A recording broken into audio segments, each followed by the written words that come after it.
Hello everybody, welcome back to another episode of The Casual Criminalist. As always, hello there, I'm your host Simon Wams here. One of my writers, in this case Matt, thank you Matt, writes me a script. This one is Nannie Doss, the Giggling Granny. People have mentioned this to me on Twitter. They're like, this is one of those ones that comes up, people are like, when are you doing this one? When are you doing this one? You know, and I'm like, normally I've heard of them. You're like, oh yeah, Ted Bundy, you know, of course, yeah, we're gonna do him. We just did, I mean, this will be like months ago because we're so far ahead with the recording.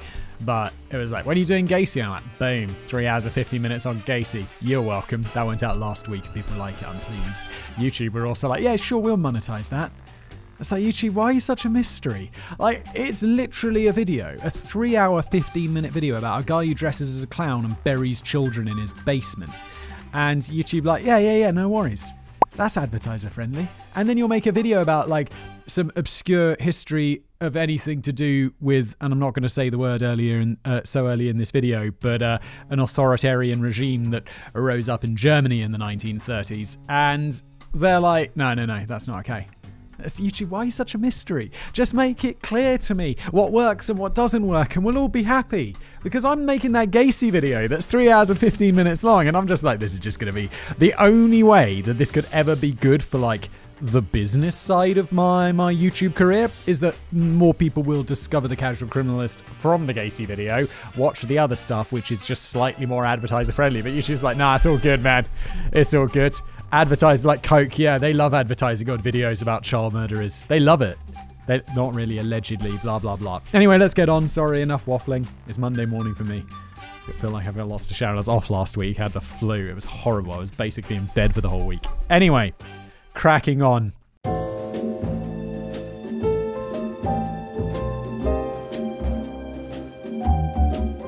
Romance is something all of us hope for. But when one becomes obsessed with romance, whether it be in real life or through outlets like television and movies, or in this instance, sappy romance novels, it can lead to expectations so high that they become impossible to reach. Add in a greedy streak as Ella's potential brain damage, and you get a lethal combination that isn't fun for anyone. Sorry, I know we're a paragraph in. I do want to go on a very, very quick tangent. Paradoxes, super interesting. And this is like another one. It's like when you watch too much TV and read too many romance novels, you get like unrealistic expectations. Just don't do it. Don't let those expectations get too high. Like once I've now bought a house, but I was looking for a house for like a year and a half. It's just such an ongoing mission. And the more places you see, the more you're like, well, that place had a great garden, so I want a great garden. That place had a pool, so I want a pool. And then it's like, that place was in a great location. And you start off being like reasonable expectations. And then the more places you see, the more things get added to your list, and you're like, oh God, it's now important, and it becomes so much harder. And then when you find something, you're like, oh yeah, but it doesn't have this, does it?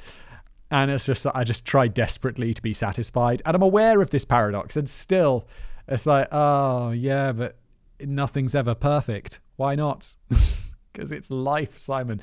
Carry on. Like this podcast, not perfect because of all these tangents. Let's go. I don't think you are aware how great it is. Enter Nannie Doss, a woman you might easily mistake as someone your grandmother might have over for tea and cookies on a warm afternoon after church. That's very American. Cookies, church. In the UK, like tea and biscuits after bingo, maybe? With a round face and a lovely smile, you'd think she wouldn't dare to fly, let alone another person. Looks can be deceiving though, for if you knew anything that went on inside her head, you would run for the nearest police station. Known as the Giggling Granny, the Lonely Hearts Killer, the Jolly Black Widow, and Lady Bluebeard. Oh my God, Matt, you are giving these... I like the Giggling Granny as a title, but the Lonely Hearts Killer is... that's a good YouTube title, isn't it? That's going to get some clicks. Good old Nannie left behind a trail of bodies that she was meant to love and look after. In this episode, we're going to jump into a case where the signs were all there and they were ignored for almost 30 years. Oh no. And it's always like, when it's one of these ones, it's like, yeah, they're on the loose for 30 years. Just going to guess. Probably a little bit of police incompetence in this episode, maybe. Could be, possibly. They ain't even see it coming. 30 years. 3 decades. Almost as long as I have been alive. We'll dive deep into the darkness and come face to face with a monster wearing the face and the giggle of an innocent old lady when she is clearly anything but. A youth longing for romance. Born Nancy Hazel on November 4th, 1905 in Blue Mountain, Alabama, Nannie was one of 5 children, including 3 sisters and a brother, born to Louisa Lou and James F. Hazel. Lou was very loving to her children, while James was extremely abusive and controlling, hated by both Nannie and her mother. Oh, look, what a surprise. Childhood trauma. Instead of sending his children to school, he forced them to work on their family farm, which led to stunted academic development for all his children. When Nannie was 7 years old, her family were on their way to visit relatives in southern Alabama. It's here that we run into another common trend with serial killers: good old-fashioned childhood head trauma.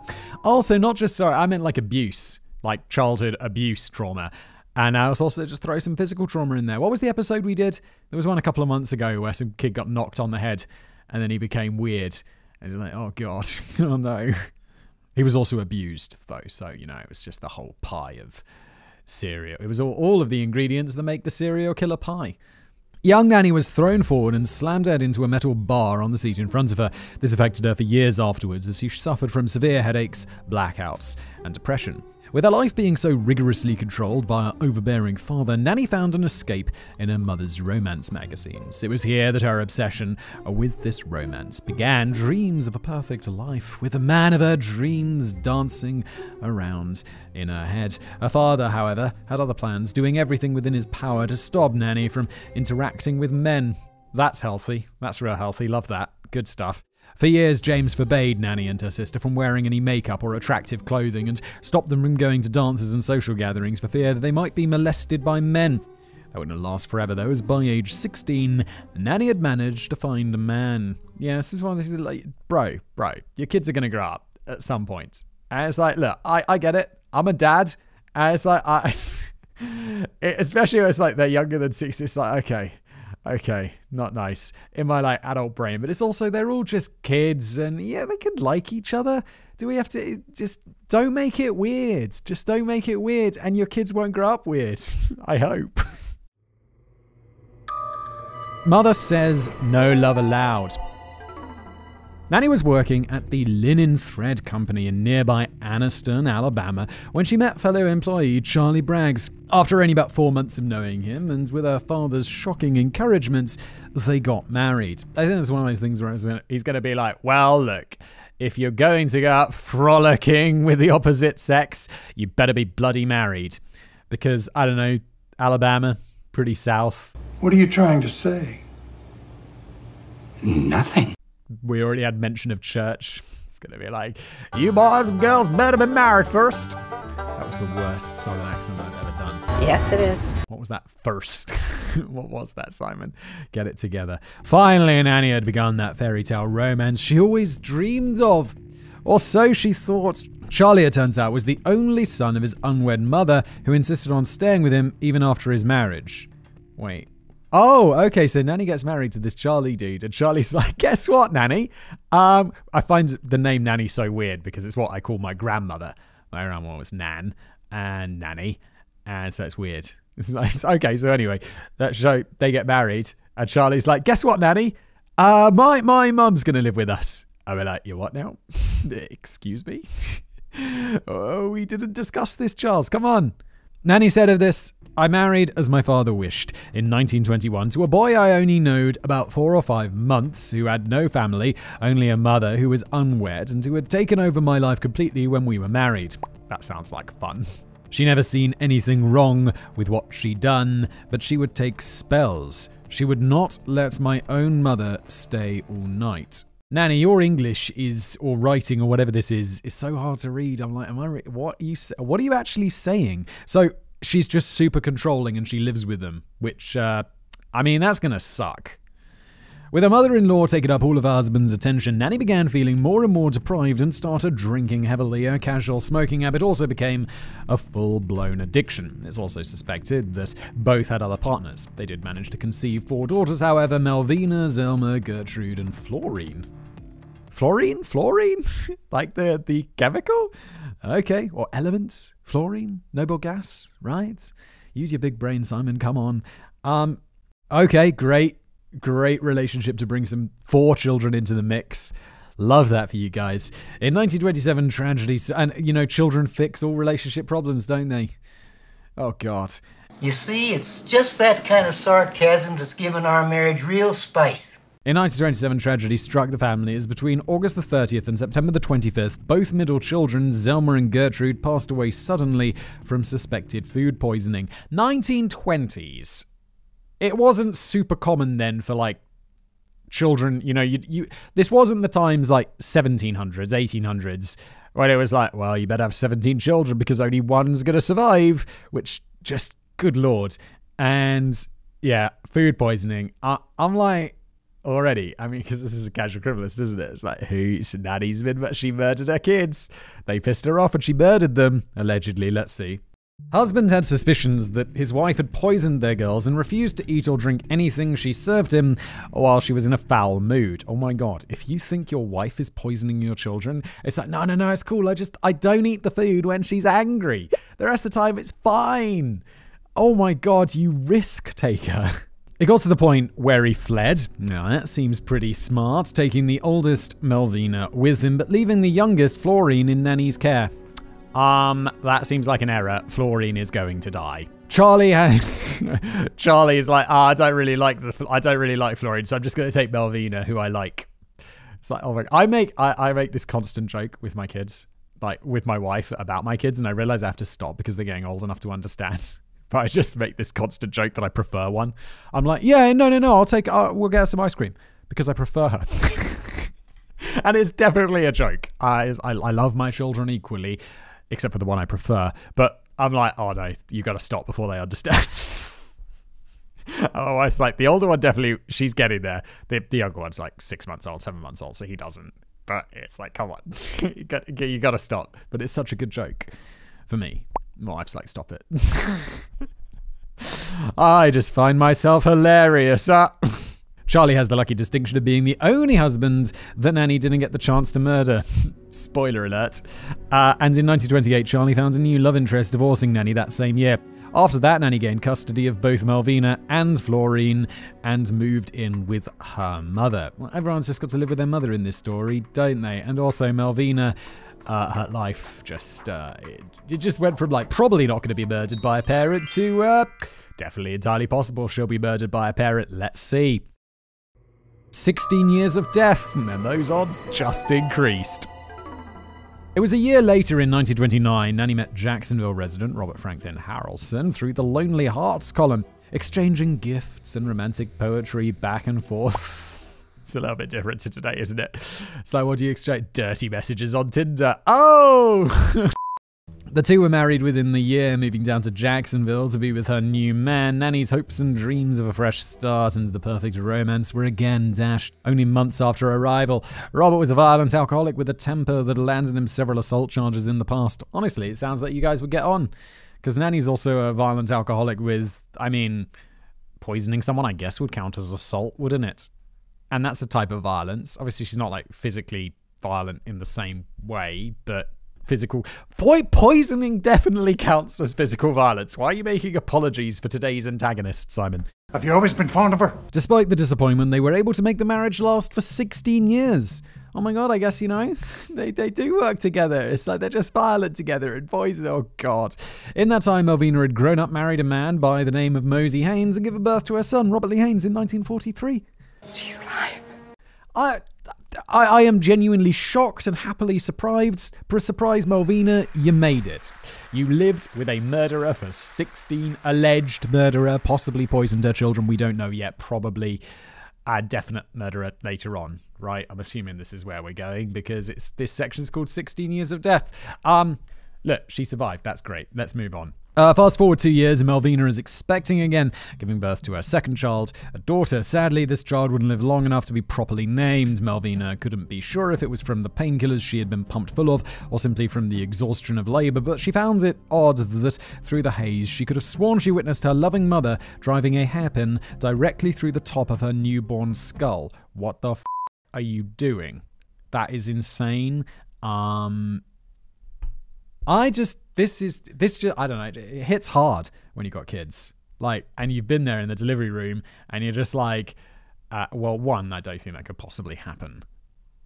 Yeah, it could totally happen in the modern world because these are people you trust. It's like, yeah, why is this person in there? Because they're my mum. And they'll leave you, the nurses will leave you alone because they're in the circle of trust. They wouldn't let some random person in off the street. The security's crazy in hospitals. I was really impressed. You got to be like buzzed in. They're like, I went in there to drop off a bag for my wife and I just tailgated through the door and I am immediately confronted by a nurse, like being like, hey, who are you? And I'm like, I'm here to see my wife. Who's your wife? And it's like, oh my God. And then I was like, hey, what are you doing? And then I was like, oh no. And then immediately I'm like, pleased. It's like this. Thank you. I mean, I'm not that fast, but later on I was like, oh, good. And then like you give birth and they're drawing like a big number on your kid. They're like immediately putting these labels on. They put a label on the mother and all of this. I was very like, this is nice. No babies are getting swapped. No babies are getting stolen. But then when you got that circle of trust, it's like, you could see that happening, which is insane. And what the Speaking with her husband and Florine about it afterwards, it said that they noticed Nannie carrying a hairpin in her hands, though somehow the doctors were unable to determine the cause of death. Maybe look on the skull. Maybe this is back in the day though. They had x-rays and stuff though, but how good are those at looking at a brain to see if it was damaged? I don't know. Let's carry on. Grief-stricken, Malvina and her husband began drifting apart until they separated completely. Eventually, she struck up another relationship, this time with a sailor that her mother didn't approve of. During a particularly heated argument with her mother, Malvina stormed out to stay with her father, leaving young Robert in his grandmother's care. What in the actual Even if you just had some vague, drugged-up memory of your mother murdering your child, yeah, even if you're like, I doubt it, like that's one of those memories that you just don't trust, I'd still just be like, let's not leave him with her. Let's just not do that, just in case. Even though it's maybe not real, even if there's a 10% chance, let's not do that. What are you up to? That seems insane. During the time that Malvina had started dating this new sailor fellow, Nannie had taken out a life insurance policy, oh god, on little Robert worth about $500 or about $8,000 in today's money. On July the 7th, 1945, Robert Lee Hayes died mysteriously while staying at his grandmother's house. I have no words. The life insurance policy is... Don't take out life insurance policies on people you're going to murder. It's insane. It just looks so suspicious. That's absolute madness.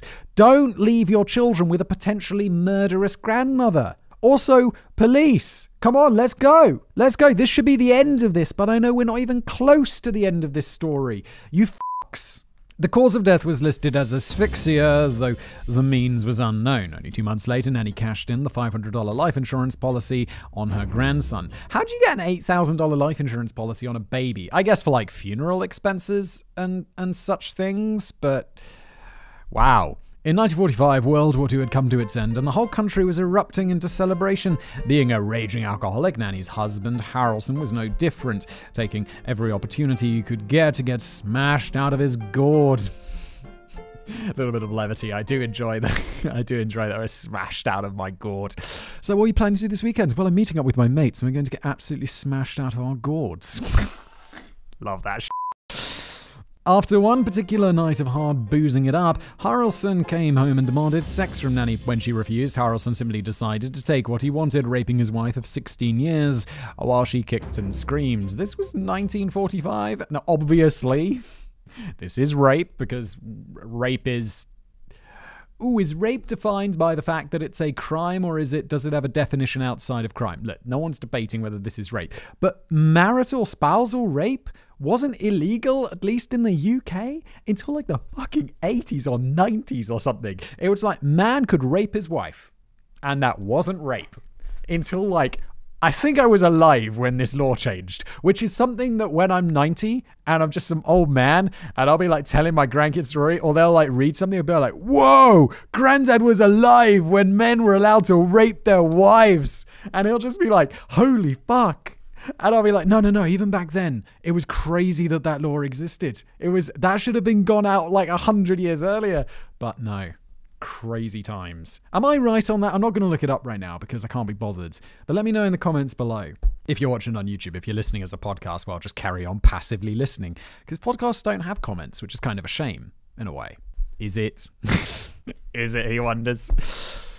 The next day, Nannie was tending to her rose garden, trying to recover from the whole ordeal, when she discovered Harrelson's corn whiskey jar buried in her flower bed. The depraved act of the night before had been the final straw for Nannie. Vengeance in her heart, she topped off the jar with a heaping of rat poison. Oh, By evening's end, Harrelson met death, twisting and crying, his body racked with agony. His death was attributed to his long-time alcoholism and put down as natural.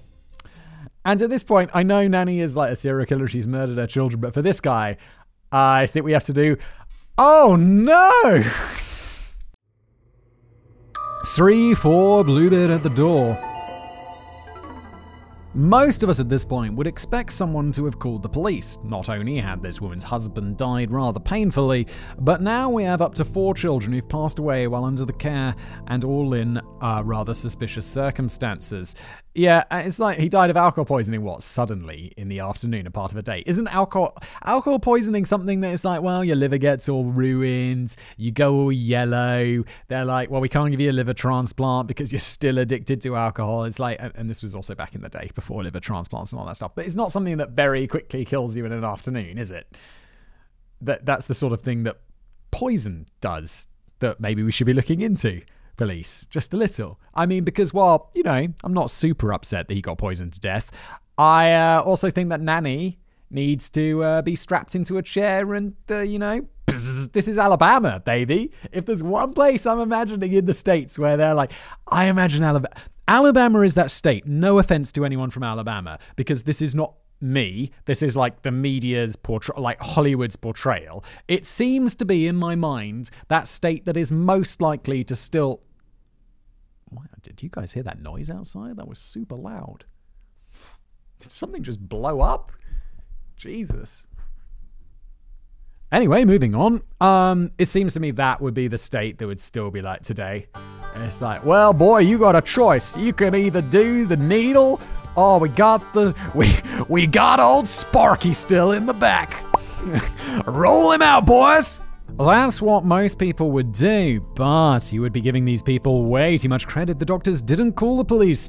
Her daughters didn't call the police. Her first husband, upon seeing his daughters dead on the kitchen floor, did not call the police. What? That would be my first call. It wouldn't be like, oh my God, this is so sad, my daughter's dead, I need some comfort from my family. I'll be like, police, you get your fucking butts over here real fast. I'm super logical. I'll be like, we're going to get this motherfucker. And now I'm going to be sad. But first, action. Stupidity and negligence aren't strong enough words here, and this woman was simply allowed to go about her life, now searching for a new husband to fulfill her unrealistic fantasy. Soon after the death of Harrelson, Nannie was traveling through Lexington, North Carolina, when she met her third husband, Arlie Lanning, through another Lonely Hearts column. They were married after only 3 days, and he was, you guessed it, oh, what? He's a womanizing alcoholic? Surprise! I mean, how strange. Nannie has a type, it seems. However, it would be she who would vanish for months on end, only to play the doting housewife upon her return. When Arlie passed away from supposed heart failure in 1950, the whole town threw their support behind the grieving widow. His last words were reportedly, "It must have been the coffee." No.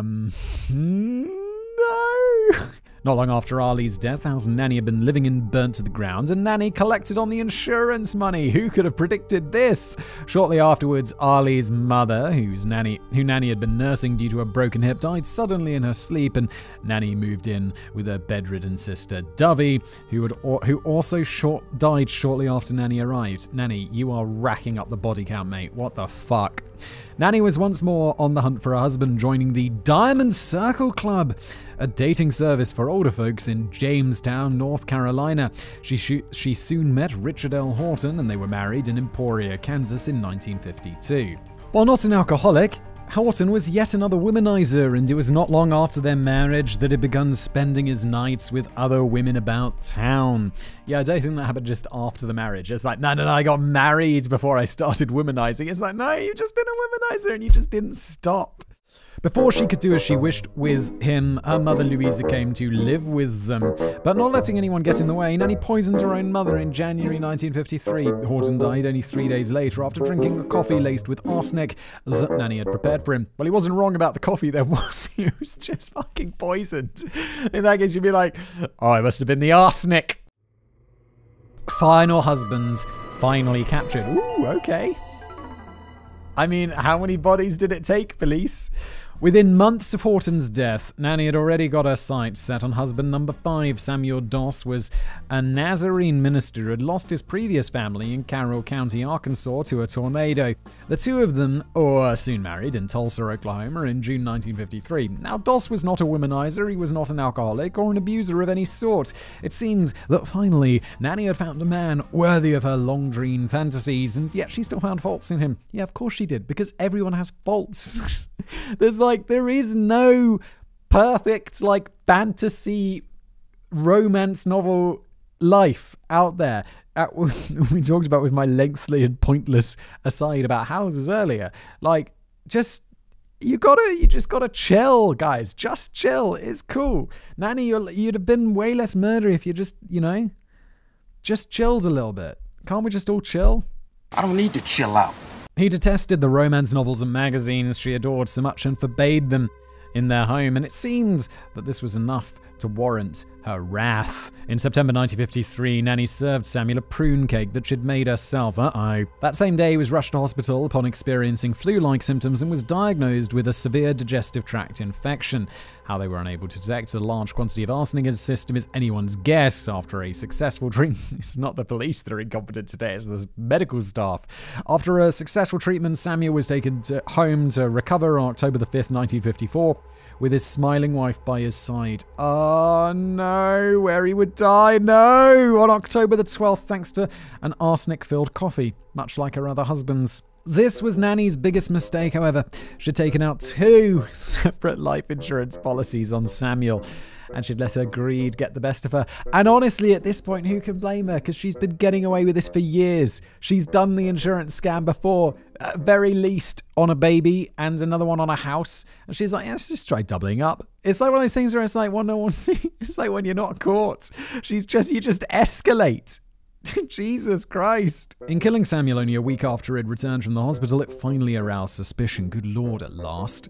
The doctor who treated Samuel during his stay raised the alarm almost as soon as he'd heard the news. Ordering an autopsy, he found an enormous amount of arsenic in his system and he alerted the police. If only he'd found that arsenic before, mate.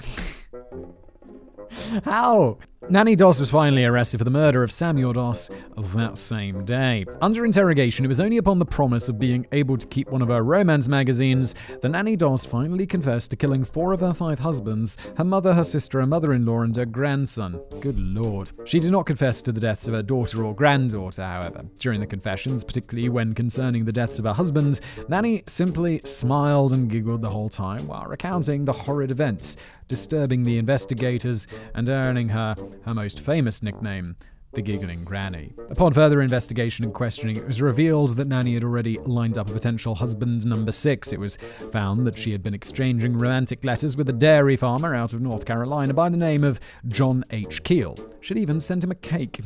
Never eat anything this woman sends you. This is one of those things. I was listening to a podcast a while back, and they were like, can you please stop sending baked goods to our office because we can't eat them? And I'm like, wait. And then I'm like, oh, because you're famous and you might be poisoned by this random shit. It's like, you can send sealed stuff from companies and stuff like this, but we can't eat a random cake you sent to our office because, unfortunately, there are crazy people. And I'm like, oh my God, that makes so much sense. People have sent me all sorts of chocolates and shit.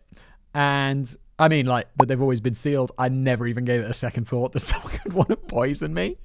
I don't encourage it. Please don't send me stuff. And I don't have a P.O. box, so it's pretty hard. I'm mighty proud that I didn't meet her and she didn't come down here, John told investigators when they contacted him. From now on, I'm through with these women who make their matches by mail. What are you proud of? You totally would have done this if she wasn't arrested.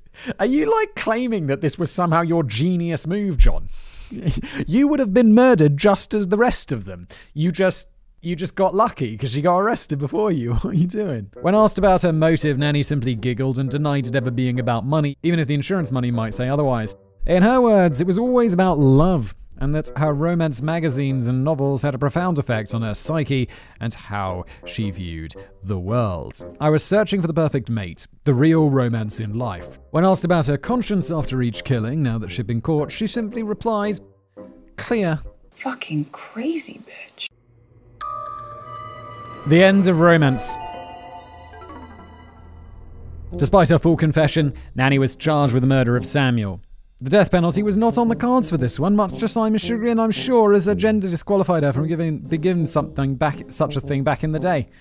Come on! This is one of those things, it's like, gender equality, what the fuck, the past? If we're hanging men, we should be hanging women.